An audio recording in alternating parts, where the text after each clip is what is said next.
O Opinião Pernambuco de hoje discute a participação das mulheres na política. Para esta conversa, convidamos Mariama Correia, jornalista do Marco Zero Conteúdo, e Michele Fernandes, cientista política. Este programa também está sendo exibido pela internet no endereço ufpe.br/NTVRU. E estamos de volta com essa discussão e eu gostaria de começar esse bloco perguntando o seguinte. A gente tem ouvido agora, a novidade é o mandato coletivo. A gente já tem exemplos disso em Goiás e em Minas Gerais. Esse pode ser um caminho para as mulheres, justamente porque elas podem se juntar, se unir e uma mulher encabeçaria a chapa e as outras estariam ali atrás. O que é que vocês acham? Essa pode ser, de repente, uma alternativa viável? Existe, Mariama. Assim, já tem, Michele, acho que pode falar melhor, mas já tem algumas iniciativas aqui em Pernambuco, inclusive tem uma candidatura coletiva, né, pelo PSOL. Eu acho que pode ser, sim, uma alternativa. Enfim, resta saber como é que isso vai se comportar, né, daqui para frente, como é que vai ser realmente, efetivamente, isso vai se comportar no mandato em si. Mas acho que pode ser uma alternativa interessante. Sem sombra de dúvidas, é uma novidade, né? Uma novidade dessas eleições. Se dissemina pelo país diversos casos de candidaturas coletivas. Eu conheço casos, inclusive, para o Senado, no estado de São Paulo, que um grupo da Rede também está engajado em torno dessa candidatura coletiva. Mas de mulheres também? Em São Paulo é misto, mulheres e homens. Certo. O caso de Pernambuco, que eu conheço, é um caso de mulheres, 5 mulheres que vão se candidatar em grupo. Apenas uma aparece na urna, né? Obviamente, a candidatura para a vaga, ela é única, ela é unitária, então aparece um nome na urna, mas o mandato vai ser compartilhado, digamos assim. As decisões seriam compartilhadas, colegiadas, digamos assim.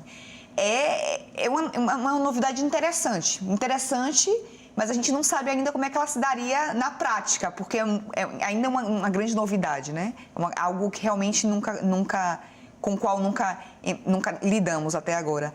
E pode ser interessante para as mulheres nesse sentido de que consegue agrupar, reunir um grupo maior, com mais força, né? Com mais força, inclusive para realizar a campanha política. E sem ter exatamente o homem ali, né? Essa figura que a gente falou no bloco anterior, do cacique ou de alguém que é pai, sogro, enfim, isso tudo que a gente já sabe. Algo interessante também é que essas candidaturas, geralmente, elas estão apoiadas por capital social, digamos assim. Estão apoiadas ou pelo movimento social, ou por associações, ou estão vinculadas a sindicatos. Então, elas têm, além de ser um grupo que se auto-apoia, ela tem um apoio, digamos, social por trás delas. Muitas dessas candidaturas têm essas características. Meio como foi o Adalgisas, né? Quanto é que vocês tentaram 20 mil, não é? Era a cota mínima. Sim. Houve algum momento que vocês acharam que não iam atingir o valor?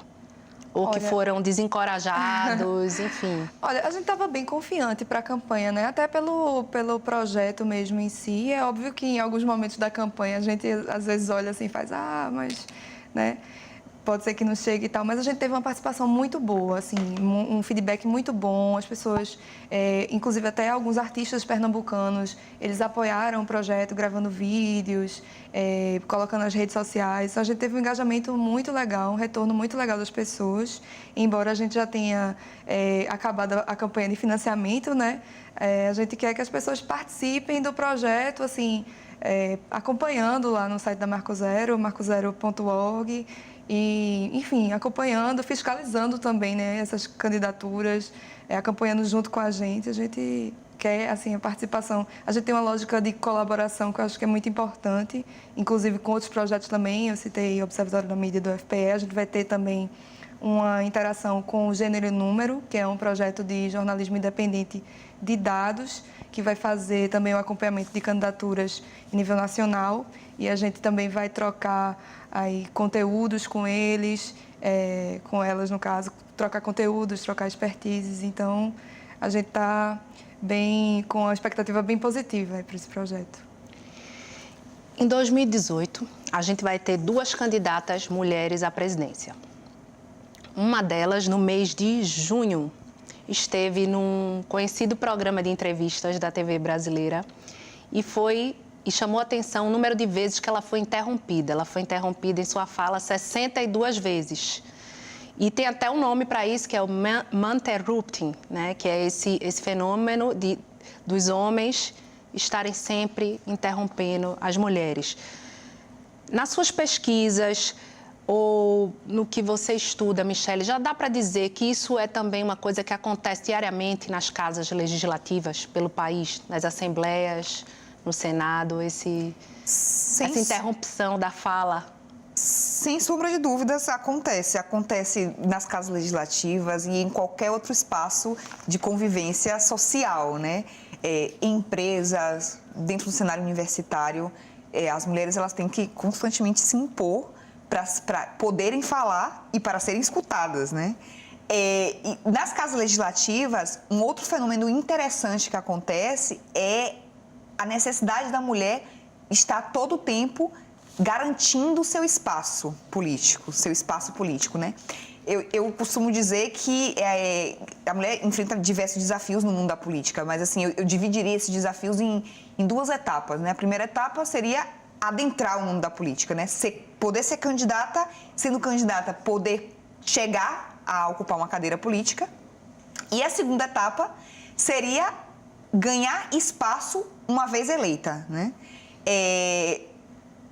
A gente já tem conhecido, né, por diversas pesquisas realizadas, que a grande maioria das mulheres que estão ocupando cadeiras dentro das casas legislativas ocupam espaços, por exemplo, em comissões de menor interesse. Não porque sejam menos importantes, mas porque tem menos poder, digamos assim, menos poder simbólico, menos poder real dentro do mundo da política. Ou seja, comissões de direitos humanos, comissões de educação. As comissões de hard politics, ou de política dura, elas são destinadas aos homens. Economia, relações exteriores, são espaços ocupados por homens. E porque eles não dão espaço às mulheres, elas continuam sendo ocupadas por homens, né? Muitas vezes a gente chegou a escutar de que esses eram temas, os de soft politics, né? Direitos humanos, educação, eram temas que eram mais do agrado das mulheres, que as mulheres teriam mais afinidade com esses temas, porque é como se as mulheres trouxessem da esfera privada, os temas da esfera privada para a esfera pública. E já sabemos que não é isso que acontece, né? Tem uma pesquisa que chama PELA, que é uma pesquisa sobre elites políticas em toda a América Latina, que a Universidade de Salamanca realiza, e nessa pesquisa, uma das perguntas é quais são os temas de maior interesse, perguntado para mulheres e para homens parlamentares. E aí aparece uma porcentagem igual de interesses em temas econômicos, temas de segurança nacional ou de segurança interna, para as mulheres e para os homens. Então, as mulheres têm interesse nesses temas. A questão é que elas não têm possibilidade de aceder politicamente a esses temas, né? Elas acedem aos temas que os homens deixam que elas acedam. Então, esse é um outro desafio, né? Ser ouvida e poder atuar dentro dessas casas legislativas. Não basta vencer. Além de vencer, tem que se impor lá dentro. Tem que se impor. É como se a mulher precisasse o tempo todo ficar reforçando, né? O papel dela ali, o direito dela de estar ali, né? E Dilma incomodou muitos homens quando quis ser chamada de presidenta? Olha, como mulher, não me incomodou, né? Mas, assim, eu acho que incomoda, sim. Acho que a mulher, nesses cargos de poder, né? Ela traz um incômodo, realmente. E existe uma resistência da própria mídia também, uma resistência do eleitorado. Tanto que, assim, existe um fenômeno de que muitas mulheres não votam, né?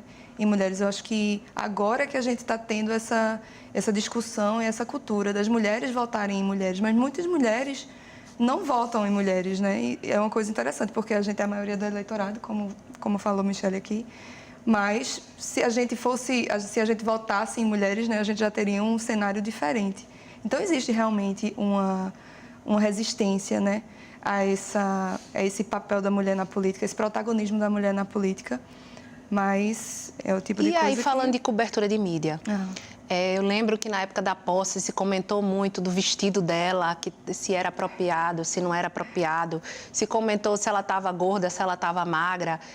Será que se fosse um homem, a gente ia provavelmente ouvir não. esses comentários aí falando de mídia?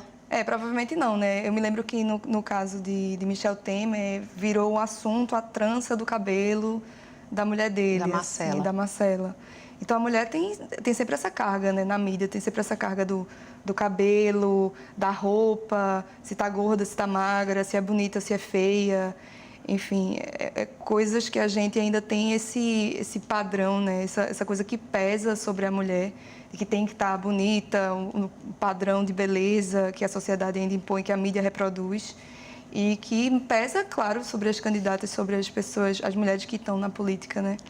E as mulheres poderosas do mundo? Se a gente pega uma Angela Merkel, por exemplo, ou uma Hillary, que não chegou a ganhar a presidência, mas concorreu, é uma mulher conhecida no mundo inteiro. Isso se repete, essa coisa de falar de roupa, de peso, ou isso é um fenômeno brasileiro? Não, eu acho que na opinião de vocês. Se repete, acho que é um fenômeno mundial, sim. A gente vê nas coberturas, né, internacionais, assim, Michelle Obama, Hillary Clinton, enfim, que durante muito tempo viveu ali à sombra, né, do marido. A própria mulher do Trump agora, Angela Merkel. Então, a mulher tem que ficar constantemente, né, nesse papel de reafirmação do lugar dela ali conquistado. É realmente um peso assim, muito grande. A gente teve agora também, em março, o assassinato de uma mulher, não é, que era política, negra, lésbica, que todos sabiam. Vocês acham que a gente pode falar, que foi também uma tentativa de calar alguém que lutava por esse espaço na política? Sem sombra de dúvidas. Foi Marielle, né? Marielle, o assassinato de Marielle eu diria que foi uma afronta à democracia, né? Você calar um representante eleito, é você calar toda a população vinculada, todos os eleitores vinculados àquele representante, né? Então, foi uma tentativa e um logro de calar, né? Porque de uma maneira ou de outra ela foi calada.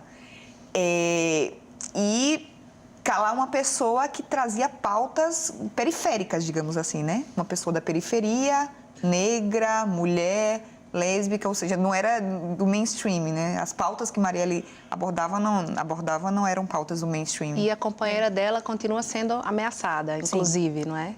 Mesmo depois de tudo isso... E as coisas não foram muito esclarecidas, né? Até agora, né? Inclusive, também, Marielle, a gente falando de representatividade da mulher na política, né? A gente tem a mulher e a gente tem a mulher negra, né? Então, Marielle também representa essa parcela, né, da mulher negra. Ela carregava essa bandeira, né, da mulher negra, lésbica. Então, se a gente vai falar de mulher na política, aí a gente tem várias, assim, nuances aí, né? A mulher, a participação da mulher negra é ainda menor, né? Infelizmente. Pois é. E nos diretórios, na base da política, não só nas candidaturas, mas nos diretórios dos partidos, as mulheres já exercem cargos de chefia também? A gente tem como exemplo mais emblemático a presidência do PT hoje é exercida por Gleisi Hoffmann, que é uma mulher. Então, sim. E as mulheres exercem cargos majoritários de poder também, mundo afora, né? A gente teve no Brasil, presidenta Dilma, a gente teve Bachelet no Chile, Chinchilla na Costa Rica. Inclusive, na América Latina, a gente tem exemplos, né? Para além de Merkel na Alemanha. Então, as mulheres, elas conseguem chegar a cargos altos de poder. A questão não é somente essa, né? A questão é que elas são exceção quando elas chegam. São sempre minoria. São exceção. Então, não é o normal, não é o comum. É o excepcional, né? Que a mulher consiga chegar lá. E quando ela chega, ela é sempre questionada, né? Ela é sempre questionada. Será que ela pode? Será que ela é capaz? E se acontece alguma falha, tá vendo? Ela falhou, né? E se a gente parar para pensar, será que aquela falha seria tomada da mesma forma se fosse um homem que estivesse exercendo aquele cargo? Né? Com certeza não. A mulher está sempre sendo colocada em prova. Tem sempre que provar que pode fazer aquilo para o qual ela se propôs, né? Só para embasar isso aí que você está falando, a gente tem o STF, temos só 2 ministras no STF.